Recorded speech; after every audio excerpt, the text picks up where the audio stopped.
So welcome dear students. Today we learn the remaining lesson class 12th lesson 6 on reading in relation to literature यानी साहित्य के संदर्भ में पढ़ना। तो बच्चों इसकी जो ओपनिंग पैराग्राफ था उसके अंदर अपन ने क्या सीखा कि एक जो ग्रेट पर्सन होता है उसके रीडिंग में और एक जो कॉमन पर्सन होता है उसके रीडिंग में बहुत अंतर होता है।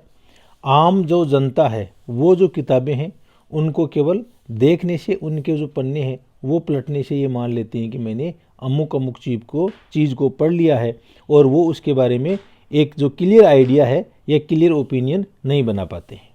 अब अपन आगे शुरू करते हैं। नो डाउट, कोई संदेह नहीं है, you will think that this statement, आप सोच रहे होंगे कि ये जो स्टेटमेंट या कथन है of the case confuse reading with study, तो ये जो स्टेटमेंट है वो कन्फ्यूज यानी असमंजस में डालना, केस यानी मामला, रीडिंग विथ स्टडी यानी जो अध्ययन के साथ पढ़ना है उसके अंदर आपको असमंजस में डाल देगा। No doubt you will think that this statement of the case, आप कोई संदेह नहीं है कि आप इसके अंदर ये जो अब कथन है उसके अंदर आप असमंजस हो जाओ कि जो पढ़ना और अध्ययन करना है। यू माइट से आप कह सकते हो व्हेन वी रीड हिस्ट्री और फिलोसफी और साइंस, जब हम लोग हैं वो इतिहास, दर्शन शास्त्र या विज्ञान को पढ़ते हैं, then we do read very thoroughly, तो हम बहुत ही थोरोली एंड डीपली, तो अपन लोग बहुत ही गहनता के साथ में पढ़ते हैं। स्टडिंग ऑल द मीनिंग्स, और जो सभी अर्थ हैं उनका अध्ययन करते हैं। And bearing of the text, bearing और वो जो टेक्स्ट होता है उसको अपन आत्मसात कर लेते हैं, टेक्स्ट यानी विषय वस्तु को, स्लोली धीरे धीरे। एंड और थिंकिंग अबाउट इट, इसके बारे में सोच करके। This is a hard study, और ये जो अध्ययन है, कौन सा अध्ययन, साइंस का, फिलोसफी का है, हिस्ट्री का, जिसको अपन गहनता के साथ में पढ़ते हैं। This is a hard study, यह एक गहन अध्ययन है। But when we read a story और ए पोइम,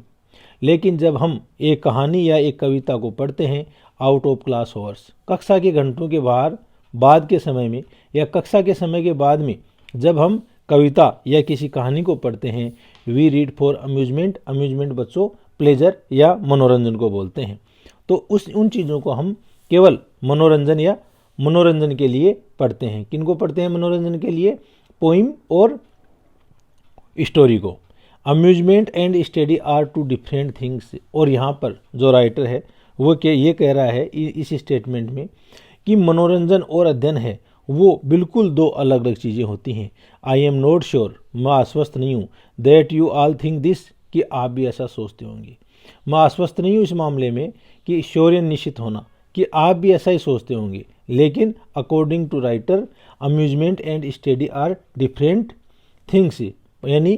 प्लेजर आनंद और जो अध्ययन है वो अलग अलग चीज़ें होती हैं। But young man generally do think so, लेकिन जो जवान व्यक्ति हैं वो सामान्य ऐसा ही करते हैं। As a matter of fact, और जहाँ तक कथन की बात है,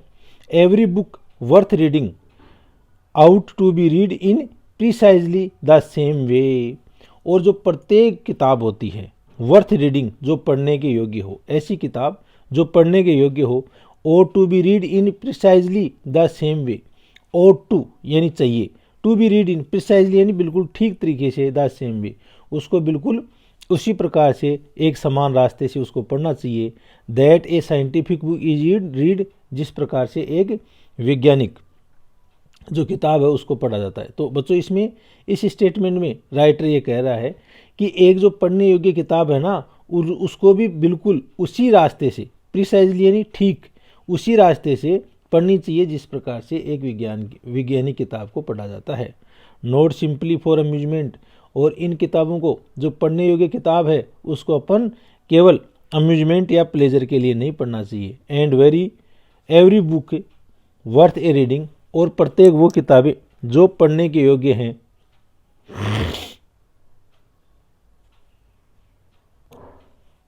तो every book worth reading should have to same amount of value, और प्रत्येक किताबें जो पढ़ने योग्य होती हैं should have the same amount of value in that scientific book has, तो वो किताबें ही उतनी ही वैज्ञानिक महत्व की होती हैं जितने की एक amount of value, scientific book एक वैज्ञानिक किताब है जिसका जितना ज़्यादा महत्व होता है उतना ही महत्व जो अन्य किताबें हैं और पढ़ने योग्य हैं वो भी उतनी ही वैल्यू या मूल्य रखती हैं।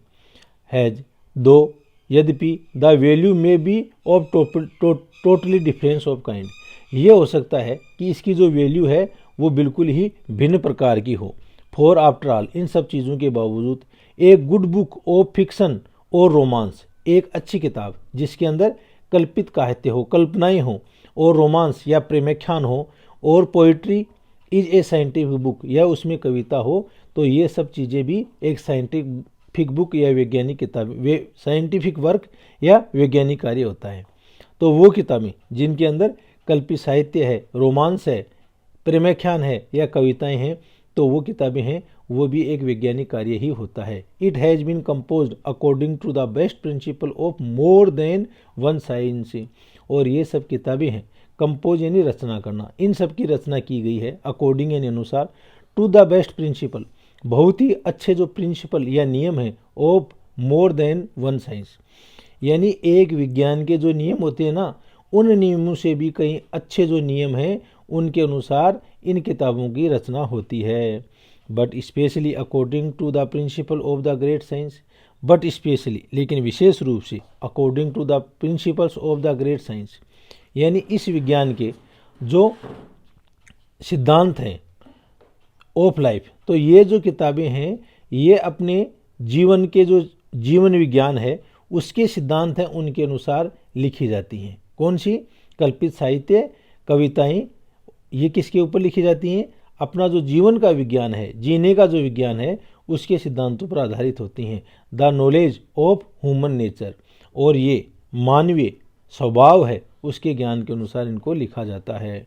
The first thing which a scholar should bear in mind is that book ought not to be read for mere amusement. अब यहाँ पर जो राइटर है वो ये कहता है कि जो पहली बात एक जो विद्वान है उसको अपने दिमाग में रख लेनी चाहिए या तय कर लेनी चाहिए कि उसको किसी भी किताब को केवल मनोरंजन के लिए नहीं पढ़ना है। Half educated person read for amusement, क्योंकि जो अर्ध शिक्षित व्यक्ति होते हैं ना वो ही अम्यूजमेंट के लिए पढ़ते हैं, मनोरंजन के लिए पढ़ते हैं। And are not to be blamed for it, और इसके लिए आपको अन्य लोगों के ऊपर ब्लेम्ड यानी आरोप लगाना, आरोप नहीं लगाना चाहिए। They are incapable of appreciating the deeper qualities, तो दे किसके लिए आया बच्चों? हाफ एजुकेटेड पर्सनस के लिए आया है। तो दे आर इनकेपेबल यानी असमर्थ होते हैं, एप्रिशिएटिंग यानी प्रशंसा करना, the deeper qualities of the that belong to a really great literature, really यानी वास्तव में, बिलोंग यानी के से संबंध होना। तो जो हाफ एजुकेटेड लोग होते हैं वो लोग इन किताबों की जो गहन डीपर क्वालिटीज यानी गहन इनकी विशेषताएं या लक्षण हैं जो इनमें समाहित हैं वो उनकी व्याख्या, उनकी प्रशंसा नहीं कर सकते, उनकी व्याख्या नहीं कर सकते, लिटरेचर नहीं चाहते। But a young man who has passed through a course of university training, लेकिन एक जो जवान या युवा व्यक्ति जो हाल ही के अंदर विश्वविद्यालय के प्रशिक्षण है उसको पास किया है, शुड डिसिप्लिन हिमसेल्फ, उसको अनुशासित होना चाहिए अपने आप में। एट एन अर्ली डे, प्रारंभिक उन दिनों में, never to read for mere amusement, और उनको केवल अम्यूजमेंट के लिए या आनंद के लिए, उनको केवल आनंद के लिए नहीं पढ़ना चाहिए। एंड और once the habit of discipline has been formed, और जब once the habit of discipline, और जो अनुशासन की जो आदत है बना ली जाती है, we will find it amusement, तो हम लोग हैं ही विल फाइंड इट तो ये आ गया डिसिप्लिन हैज़ फॉर्म्ड, तो तब तक उस व्यक्ति को इसके अंदर अनुशासन बना लेना चाहिए। He will find it impossible to read for mere amusement, और यदि उसके अंदर अनुशासन हो जाएगा तो वह अपने आप को असंभव पाएगा कि वह केवल अम्यूजमेंट या मनोरंजन के लिए पढ़ रहा है। He will then impatiently throw down any book, और इस समय वह इम्पेशेंसली यानी अधीर होकर के, थ्रो डाउन यानी फेंक देगा, एनी बुक किसी भी किताब को, from which he can not obtain intellectual food, और उस किताब के अंदर से वह he can not obtain intellectual food, जब तक बौद्धिक भोजन या बौद्धिक ज्ञान वह उससे नहीं प्राप्त कर लेगा तो ऐसी स्थिति के अंदर वह अधीर होकर के उस किताब को फेंक देगा। Any book which does not make an appeal to the higher emotions, और एक ऐसी किताब which does not make any appeal, जो किसी प्रकार की अपील है या निवेदन है या उसका मतलब एक संदेश है, टू द हायर इमोशंस, जिसके अंदर उच्च इमोशंस हों यानी उच्च आवेग हों, एंड हिज इंटेलेक्ट, और उसकी बौद्धिकता हो। But on the other hand, लेकिन दूसरी तरफ, the habit of reading for amusement become with thousands of people exactly the same kind of habit as wine drinking और ओपियम स्मोकिंग। ओपियम अपन अफीम को बोलते हैं बच्चों। लेकिन दूसरी तरफ, but on the other hand, लेकिन दूसरी तरफ, the habit of reading for amusement यानी केवल मनोरंजन के लिए पढ़ना, ऐसी जो आदत है, becomes with thousands of people, यह हजारों लोगों को बना देती है, exactly the same kind of habit, बिल्कुल ठीक उसी आदत के समान, एज वाइन ड्रिंकिंग, जैसे शराब पीना, और ओपियम स्मोकिंग या अफीम का धूम्रपान करना, उसके अनुसार ये हमें बना देती हैं। It is like a narcotic, और ये सब चीज़ें हैं एक नारकोटिक की भांति होती हैं। एक नारकोटिक होता है नशा, sedition, something that helps to pass the time, और कई लोग हैं वो इनको केवल समय को पास करने के लिए काम में लेते हैं। Something that keeps up A perpetual condition of dreaming, और कुछ लोग हैं वो इनको इसलिए रखते हैं परपेचुअल यानी कंटिन्यूस यानी लगातार, कि वो लगातार वो स्थिति बनी रही ऑफ ड्रीमिंग यानी सपनों की। Something that eventually result in destroying all capacity of thought, और इसका रिजल्ट ये होता है इवेंचुअली यानी लास्टली या आखिरकार, रिजल्ट और इसका अंततः रिजल्ट या परिणाम यह आता है in destroying all capacity of thought, destroying यानी नष्ट करना, कैपेसिटी यानी क्षमता, वो लोग अपनी सोचने की पूरी क्षमता को नष्ट कर देते हैं।